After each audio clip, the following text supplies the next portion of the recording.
Hallo und herzlich willkommen zu einem neuen Video. Ihr seht es hier schon, wir wollen heute uns den Strong Leap S1 angucken. Eines vorneweg, ihr werdet oder euch wird aufgefallen sein, dass hier oben oder da, mal sehen, wo ich es reinpacke, Werbevideo steht. Liegt nicht daran, dass ich hier irgendein Skript runterratter oder dass ich dafür bezahlt werde, sondern dass Strong so nett war und mir unter anderem dieses Produkt für das Video zur Verfügung gestellt hat.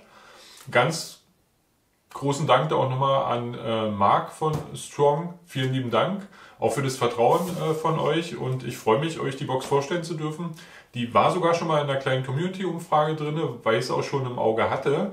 Und für alle, die von Strong noch nichts gehört haben, dem einen oder anderen sollte es definitiv ein Begriff sein. Wenn wir uns mit Receivern beschäftigen, ich denke mal, überall, wo man früher mal hingeguckt hat, ob es in einer Gartenlaube war oder zu Hause und jemand einen Receiver hatte und später HD-Receiver, stand meistens immer Strong drauf. Aber mittlerweile macht Strong nicht nur Receiver, Android TV-Boxen, Heimnetzwerk, Kameras etc. pp. Ich verlinke auch nochmal die Seite in der Beschreibung. Lohnt sich auf jeden Fall da mal rumzugucken, weil letztendlich ist Strong nicht nur kompetent und gut, was Receiver angeht, sondern blickt auf eine Geschichte zurück, die 150 Jahre zurückgeht, wo das Ganze angefangen hat, wo die Firma gegründet worden ist. Also wer sich dafür interessiert, kann sich das ja mal angucken.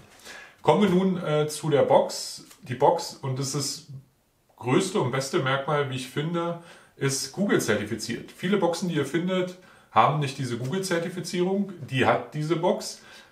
Was bedeutet das? Letztendlich kriegt ihr vernünftig Updates.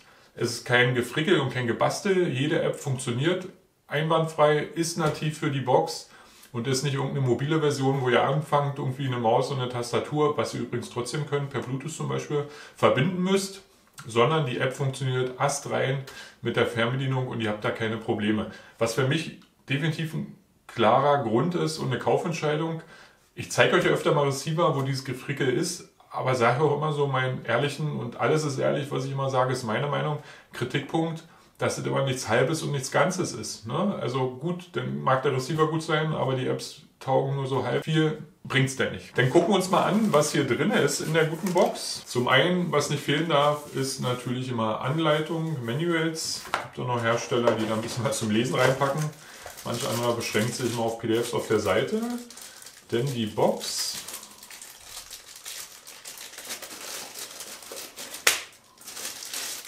hier ist das gute Stück. Wir gucken uns doch gleich nochmal die Anschlüsse im Detail an, dass ihr das Ganze nochmal genauer euch angucken könnt.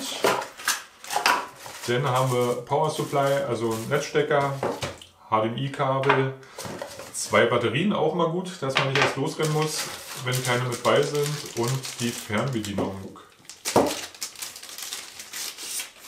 Und hier wird euch sofort und auch schon aus der Ferne, wie gesagt, wir gucken uns gleich genauer an, auffallen. Wir haben hier einen Prime Video Knopf, wir haben hier einen Netflix Knopf, um direkt reinzukommen. Und meist ist das ja schon mal ein Indiz, wenn dies nicht ist, dass die Box nicht Google zertifiziert ist. Ihr habt hier oben auch für Hey Google zum Beispiel, dass ihr die Box per Sprachsteuerung steuern könnt, suchen könnt. Gucken wir uns auch nochmal an. Ein Knopf, um das Ganze zu aktivieren, sprich hier ist aus dem Mikrofon drin und ist auch eine Bluetooth-Fernbedienung. Ne? Also was immer vom Vorteil ist, gehen wir gleich drauf ein, es gibt auch die Möglichkeit mit dem Infrarotempfänger das Ganze per Infrarot zu machen. Bluetooth hat aber immer den Vorteil, dass ich nicht den direkten Kontakt zum Empfänger brauche, sondern die Box kann zum Beispiel auch hinterm Fernsehen oder kann auch mal ein bisschen weiter wegstehen und ich muss nicht immer den machen wie früher. Wer kennt es nicht? Super nervig. Wir gucken uns jetzt mal die Anschlüsse an und reden mal weiter über die Box. Kommen wir gleich von Anfang an nochmal zur Fernbedienung. Wie gesagt, ihr habt hier die Schnellzugriffe wie Prime Video, Netflix, habt hier Volume, also Lautstärke leise und laut, habt hier die App-Übersicht. Ich denke mal, die App-Übersicht gucken wir uns nochmal genauer an. Hier den Homescreen, hier geht es zurück und dann diesen Cursor, die man kennt, und hier, wie gesagt, die Google-Taste, nenne ich sie jetzt mal, An- und Aus-Taste, und hier seht ihr schon, ist das Mikrofon. Ist eine Fernbedienung, ne? Also gut ist immer diese Schnellzugriffe, dass es übersichtlich ist und dass hier nicht irgendwie viel zu viele Knöpfe sind, weil letztendlich weniger als mehr ist vollkommen in Ordnung. Und dann kommen wir mal zur Box und da vor allen Dingen zur Konnektivität. Ihr habt einmal erstmal hier einen An- und Ausschalter, dass ihr die Box wirklich komplett, sag ich mal, stromlos machen könnt. Ist kein Kippschalter, sondern zum Reindrücken. Gut ist, dass dieser Schalter überhaupt da ist. Ist wirklich so, es gibt viele Boxen, da ist er einfach nicht da, da bleibt nur noch den Stecker rauszuziehen. Hier ist dann der Anschluss, um den Netzstecker reinzustecken. Ihr könnt per LAN das Ganze verbinden, könnt aber auch WLAN nutzen und bei WLAN habt ihr dann natürlich das 2,4 GHz zur Verfügung oder 5 GHz, beides möglich. Habt hier einen HDMI-Anschluss, dann hier AV, einen optischen und hier, wie gesagt, nochmal die Möglichkeit, IR, Infrarot, einen Empfänger anzuschließen. Ich denke mal, die wenigsten werden es heutzutage noch brauchen, aber wer es braucht, der hat hier die Möglichkeit, sich so ein Zubehör zu holen. Kommen wir zur Seite. Wir haben hier einmal einen USB 2.0 Anschluss, einen USB 3.0. Finde ich gut, weil zwei Anschlüsse sind da und sowohl als auch, also sprich auch ein 3.0er und dann auch nochmal ein MicroSD-Anschluss. Also das ist wirklich löblich von der Konnektivität. Ob ihr jetzt Festplatten anschließt, einen USB-Stick, eine MicroSD-Karte, um den Speicherplatz zu erweitern, um eure Medien über die Box wiederzugeben und. Es sollte genug für jeden da sein und hier gibt es erstmal nichts zu meckern. Dann habt ihr hier vorne, wir machen mal die Folie ab, hier vorne habt ihr dann noch ein paar Status-LEDs oder Leuchten, Strong und so sieht das Ganze aus. Ja? Auch schön klein, handlich, vom Design her völlig vernünftig und gut.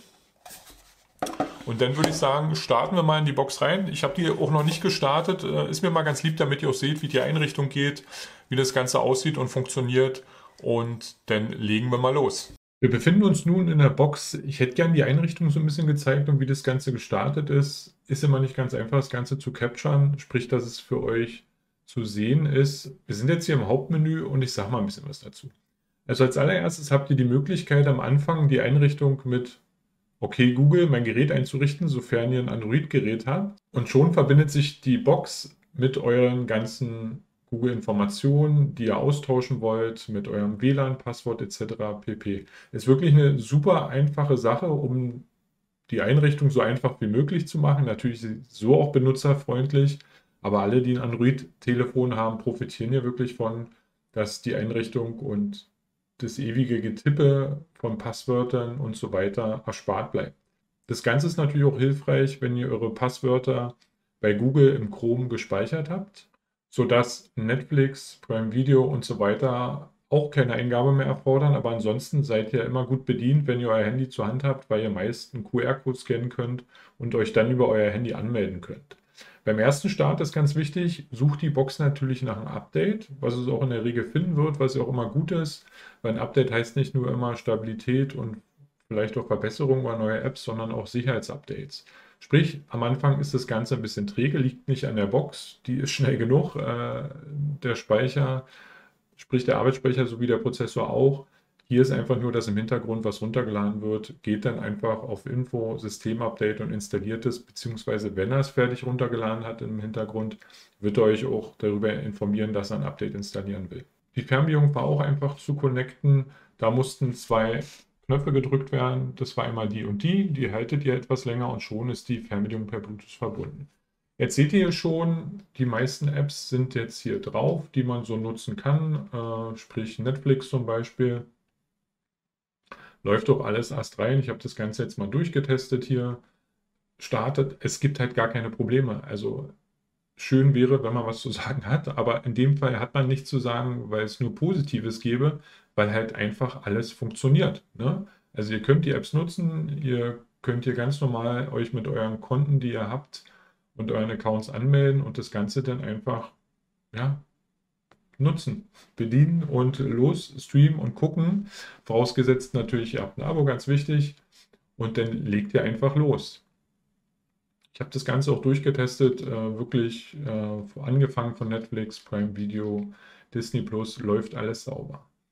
Jetzt gehen wir mal erstmal in die Einstellung. Was auch noch ganz wichtig ist, ist erstmal die Hauptansicht, die ihr seht, mit diesen Kacheln und auch eine Vorauswahl, die natürlich individuell ist.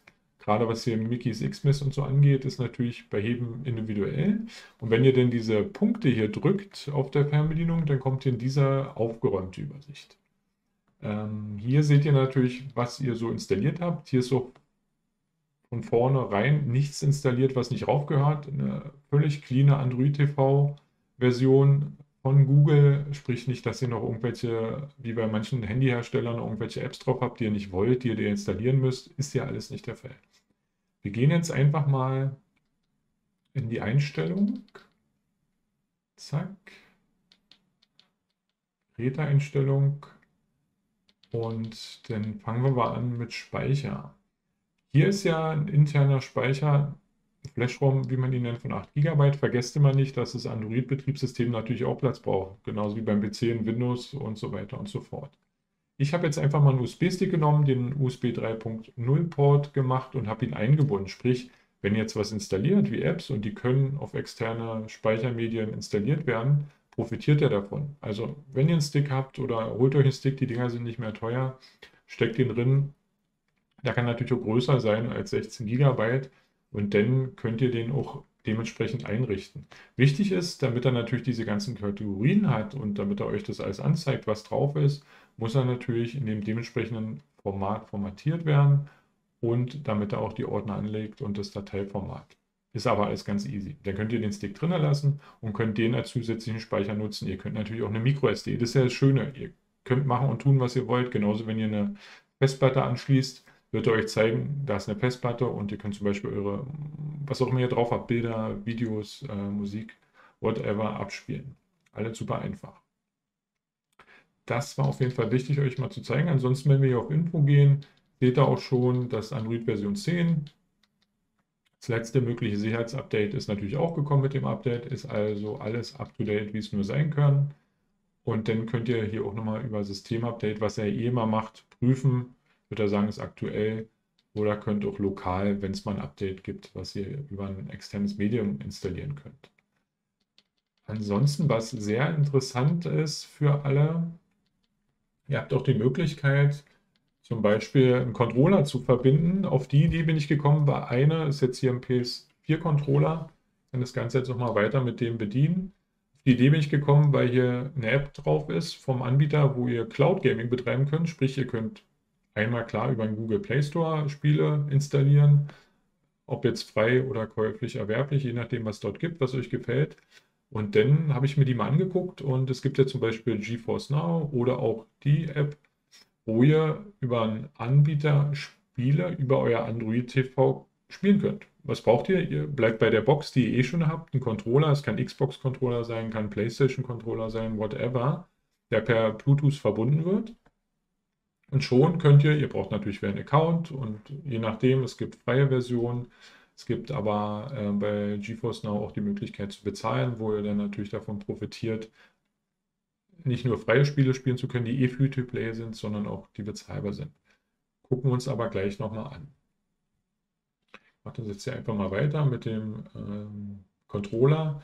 Was ihr natürlich auch verbinden könnt, ist natürlich eine Tastatur. Ihr könnt ein Headset verbinden oder eure kabellosen Bluetooth-Kopfhörer, wenn ihr jetzt jemanden stören wollt, sitzt irgendwie im Wohnzimmer, wollt einen Film gucken oder wollt spielen und das Ganze soll nicht über eure externen Boxen passieren oder über euren Fernsehen und könnt ihr auch dementsprechend Kopfhörer dann connecten. Also ihr merkt schon, A geht alles, B funktioniert alles und es gibt nichts Negatives zu sagen. Weil letztendlich, ihr könnt eure ganzen Apps installieren, die ihr braucht. Ihr könnt sogar zocken mit dem Gerät, was ich sehr gut finde. Ihr könnt angefangen von der Konnektivität per USB, MicroSD auch andere Dinge connecten. Und wir gucken uns jetzt mal das Ganze an hier bei GeForce Now. Wie gesagt, ich habe da einfach einen freien Account. Nachteil ist natürlich, dass man eine Warteschlange kommt, wenn man jetzt so ein Spiel spielen will. Aber ihr habt hier zum Beispiel die Möglichkeit bei Free-to-Play. Das sind ja auch Spiele, die ihr sonst auch frei spielen könnt auf einer Konsole oder am PC. Und hier ist einfach die Rechenleistung des Servers die entscheidende und nicht die eurer Box. Wenn wir jetzt hier mal auf Fortnite gehen, ganz ehrlich gesagt nicht der Fortnite-Zocker, eher so COD, weil dieses Third Person mir einfach nicht gefällt und dieses ewige Rumgebaue einfach nichts für mich ist. So ist es nun mal. Jetzt lassen wir den kurz mal laden und wenn der fertig ist, dann gehen wir einfach mal rein und gucken uns das auch gleich mal an. Wie ihr seht, seht ihr noch nichts. Ich habe jetzt eine Weile gewartet. Das Ding ist natürlich, wenn ihr eine kostenlose Mitgliedschaft habt bei GeForce Now, werdet ihr nicht bevorzugt. Das ist dann bei den Abonnements, die dann Geld kosten, wo ihr dann natürlich auch schneller ins Spiel kommt und nicht so wie jetzt. Aber ich will gar nicht jammern, so ist es. Es ist frei verfügbar. Ihr könnt es kostenlos nutzen mit Free-to-Play-Titeln, aber werdet natürlich dann in der Warteschleife nicht gerade bevorzugt. Ich gehe jetzt mal raus. Ich werde aber auf jeden Fall nochmal ein Video machen, wo wir das Ganze testen und uns anschauen. Was wir uns jetzt aber noch mal angucken, ihr habt auch die Möglichkeit, ist jetzt nicht die beste Auflösung, aber ihr könnt das doch noch mal sehen, das war die Bildschirmanzeige, wo ich den wo ich die Box gestartet habe und eingerichtet habe. Ihr seht das nochmal, die Anzeige kommt dann und dann könnt ihr alles ganz bequem über euer Android-Telefon machen. Was habe ich jetzt gemacht? Ihr habt Chromecast Built-in mit drin, sprich ihr könnt euer Telefon, euer Handy, euer Tablet spiegeln über den Leap S1 an eurem Fernsehen, Beamer oder wo ihr es auch mal angeschlossen habt. Ihr merkt schon, die Funktionsvielfalt ist dank Google-zertifizierten Betriebssystemen auf der Box meines Erachtens unendlich. Ich habe auch schon mal getestet und habe mein NAS mit verbunden, Medien abgespielt. Das ist alles gar kein Problem. Gehe mir hier mal wieder raus. Und was wir jetzt aber nochmal machen können, ist über den Play Store einfach mal ein kostenloses Spiel auf die Box installieren und mal gucken, wie das Ganze läuft. Ich denke mal, mehr als vernünftig. Was nehmen wir denn da? Asphalt 8 dauert jetzt wahrscheinlich etwas länger. Das ist ein bisschen größer, das Spiel. Oder wir gucken mal. Gibt ja mittlerweile schon, glaube ich, Asphalt 9. Korrigiert mich, wenn ich falsch liege. Gamepad verwenden, jawohl. Dann laden wir das mal runter aus dem Play Store, installieren das Ganze. Ich habe jetzt hier mal Asphalt 8 komplett runtergeladen. Er lädt jetzt im Hintergrund noch das Hauptspiel. Der braucht dann noch ein bisschen was noch fehlt. Ich habe jetzt einfach mal das Minispiel angemacht, damit man sich mal ein Bild von machen kann. Habe vorher das Spiel auf meinen USB-Stick installiert und habe gemerkt, dass es zu Performance-Problemen kam. Nicht, weil die Box zu lahm wäre oder weil sie keine Power hätte, ganz im Gegenteil. Es lag an meinem USB-Stick. Ich würde dir wirklich empfehlen, in solchen Fällen einen Stick zu nehmen, der schnell genug ist von der Datenübertragungsrate oder am besten gleich einen MicroSD. Ich kann euch immer ein paar MicroSDs unten in der Beschreibung verlinken, weil da kommt es natürlich darauf auch an, dass er gut und schnell lesen und schreiben kann, weil es hilft halt nichts, wenn ihr es per MicroSD macht und die dann einfach kein schnelles Lesen und Schreiben ermöglicht im Zusammenspiel mit der Box. Aber auch so seht ihr schon, obwohl er hier im Hintergrund noch irgendwas lädt von dem Spiel, also das Ding läuft flüssig. Ich weiß, ich hatte es mal auf einer anderen Box getestet, da lief es definitiv nicht so wie hier, weil hier merke ich, hier gibt es ja, also keine Probleme, weil da lief es doch relativ ruckelig bei der anderen Box und hier läuft es geschmeidig weg. Also wenn man zwischendurch genug hat beim Filme gucken und einfach mal ein bisschen zocken will, der kann das gern mit dieser Box machen. Und da gibt es ja mittlerweile auch aufwendige und coole Spiele, die man so spielen kann über Android. Also sprich das, was ihr mit eurem Handy eh schon macht oder Tablet, das könnt ihr dann auch auf Großformat durch den Leap S1 auf eurem Fernsehen oder Beamer machen. Und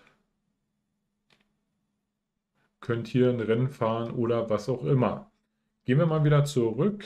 Ihr seht ja, das funktioniert. Gehe auch ganz normal mit dem Controller, als hätte ich eine PlayStation hier auf dieses Symbol, um wieder ins Hauptmenü zu kommen. Sprich, die Tasten werden beim Controller auch gleich alle vernünftig erkannt. Was auch immer noch ganz interessant ist, ist mit dem Google-Assistenten Befehle auszuführen, Programme zu starten, sich Getippe zu sparen oder im Sinne von Getippe mit dem Cursor hin und her zu swipen und zu skippen.